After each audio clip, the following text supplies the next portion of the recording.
I can't really remember a time that I haven't been very conscious of my weight or struggling with my weight. I was quite thin in high school, but I didn't think I was, which I think is very normal for teenage girls. And I've certainly went through a bit of disordered eating. I certainly wasn't ever diagnosed or anorexic. I had friends who were anorexic. But you know, I kind of think that most teenage girls go through that. But I certainly had some trigger points, one of them being my grandmother, who's now passed away, and no, I don't miss her. And that sounds really harsh, but she would always comment on my weight from, I believe it was like primary school. My wedding day, she poked me in the belly and said, "What's that?" You know, that sort of thing where she just had no boundaries. And I think some people trigger you. Some people, no matter, even if she did give me a compliment, I'd be looking for where's the backhander that comes with it. A lot of my childhood memories about weight has always been negative. It's been something where there are good foods and bad foods, and you do badly and you fail if you're not on top of your weight. Then I moved out of home and went to university and discovered drinking. Still one of my favorite vices. And my weight basically ballooned. And I think I've just been yo-yoing and weight cycling ever since. Leading up to this, there have been many points. One that sticks particularly was 20 years ago. I got a job at a TV station that I won't name. So I was doing on the road reporting and producing myself.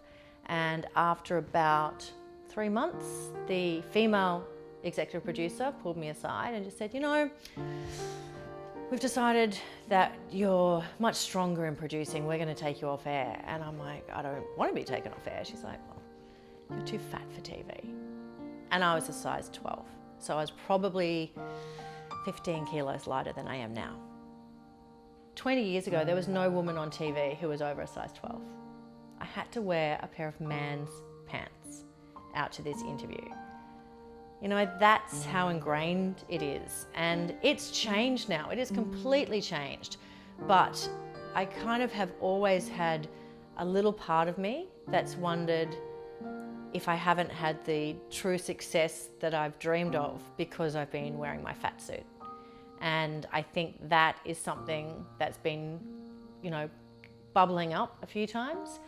And most recently, I decided that it was time, to try again. And it's really hard. It's so hard to try again because I've failed so many times when it comes to losing weight. And I'm a perfectionist, and I succeed. That's what I do.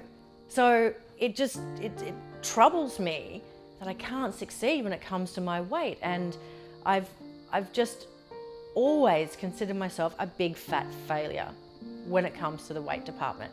And even saying those big fat failure, that's exactly the terminology I would use in my head.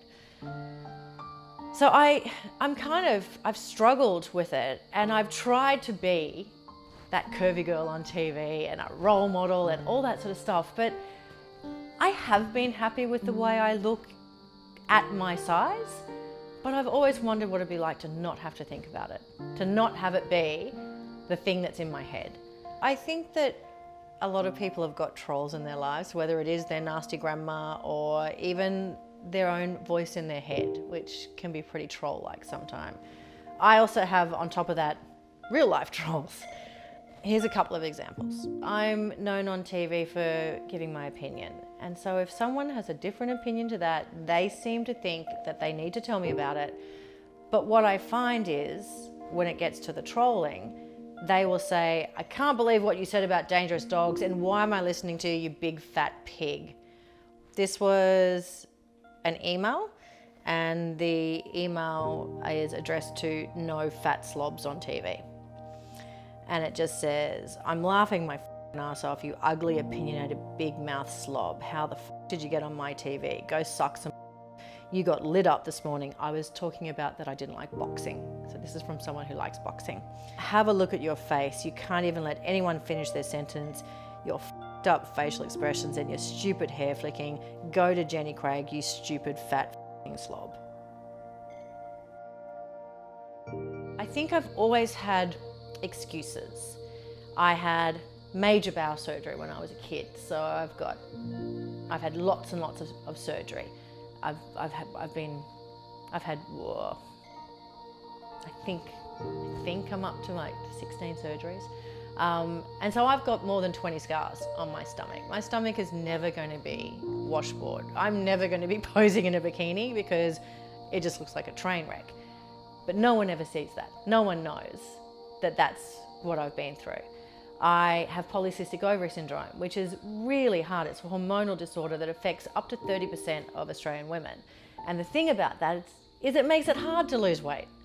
So I've got this condition that you can fix if you lose weight, but it makes it really hard to lose weight. And the biggest thing is I now can spot other women with PCOS because it's that spare tire around the middle, sort of, and I think my mum had it. She was never diagnosed, but that's because it's only now that we're becoming more aware of these things. So I kind of have always had an excuse like, oh, it's the PCOS, or oh, it's the bowel surgery, or oh, I don't have to lose weight because I'm on TV already. See, I've proven them wrong. But what if I have tried every diet on the planet? I've done Jenny Craig, I've done Light and Easy, I've done Weight Watchers, all of those big brands, I've done them and I've had very limited success. And I've been really hard on myself. And really annoyed that I'm not getting these miracle results like they do on the weight loss shows and stuff like that, and always just felt like I was a failure because I didn't get that incredible body that everyone else wanted. So yeah, it's been like that for as long as I can remember. I'd already made the decision with my husband that I was ready to make a change, and I wasn't sure how I was going to do that. And I see Dr. Happy as my psychologist, and he's the psychologist for SuperFastDiet. So he told me about it, and I was really keen to get involved, particularly because I knew I'd have his support as well. I was terrified. I didn't think I'd be able to do it. Because the thing for me is I'm hungry all the time, and that's part of having insulin resistance and having polycystic ovary syndrome is you're hungry. Like hungrier than other people. So the thought of actually only having 500 calories in a day, I just didn't think I'd be able to do it. But the thing that I did like was the science. And to me, I felt like I'd tried every fad, but this actually had the science behind it. I had seen the Michael Mosley documentary, I had read books about it, so I was aware of it, but I didn't really dive in. So it was time for me to dive in, and when you look at the changes that have happened to people with their health and just how much weight they've lost, I'm like, there's something in this. So it really was scary. I was completely overwhelmed and worried that I would fail, but I think doing it with my husband helped. And also for me, I call it stunt dieting. You only have to do it 2 days a week. Whereas the other diets, like I could only have 2 glasses of wine a week. I couldn't do this, I couldn't have chocolate. It was always so restrictive, and I felt miserable 7 days a week. Now I still feel miserable 2 days a week, let me tell you. Fasting is hard, but it's worth it. And it's only 2 days a week. And I think that's the biggest thing that has kept me on this, is because you can find 2 days. I've struggled with my weight for so long and tried so many diets, and I'm pretty well now get myself used to the fact that I don't get results straight away, that I've got to stick at it for a while and then I'll see a drop. So the very first week, I dropped 1 kilo. And I did a happy dance. I couldn't believe it. I actually couldn't believe it. I felt like maybe, well, did I not drink enough water? Am I dehydrated? Like, what, I could not believe it happened so quickly. And it continued to happen quite quickly for me for probably the first, I think I lost about 8 kilos in the first 2 months, which is a lot. That's a lot of weight to lose. And I was just, I was kind of flying high with it. But then I got a little bit complacent and I stopped counting my calories on my fast day because I thought I knew it, and I plateaued for a while. I've got a visual of my weight graph, and it honestly goes drop, and now drop again. Once I got serious again and started counting the calories again, then it did drop off. Anyway, so I'm now 13 kilos down, and my goal is 20, so I've still got 7 kilos to go, but I had another lot of blood tests, and I'm a little bit proud of myself. So I'm no longer diabetic. I'm no longer pre-diabetic. I'm actually in the normal zone. And I didn't think that it would even be possible. I didn't think with all of my health conditions, with my genetics, that that would even be possible. And I did. I'm not even at goal yet. That's kind of cool. Even though initially health wasn't a major motivator, getting those positive health results has actually been incredibly motivating. And it's actually really nice for me to feel proud of myself instead of feeling ashamed or sad.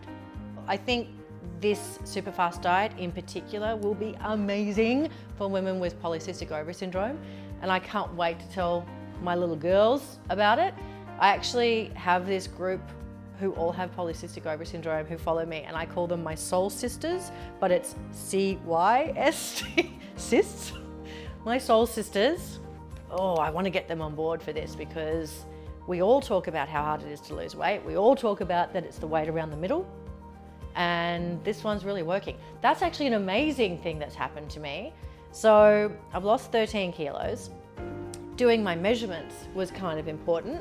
I only lost 2 centimeters off my boobs, 2 centimeters off my hips, 15 centimeters off my waist. That's amazing.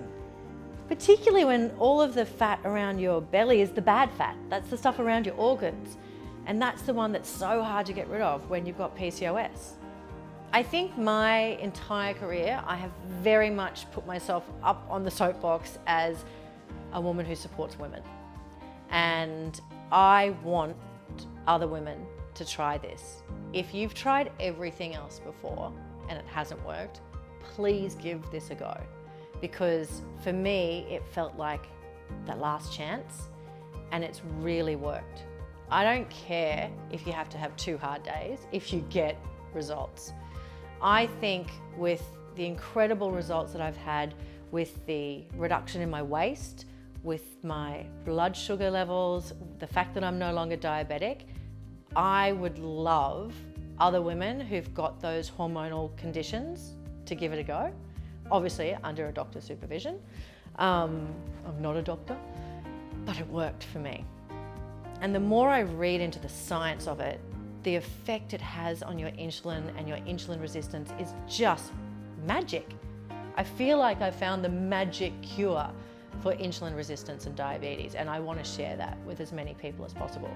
And I just also would like to share it with other women who have created every excuse possible.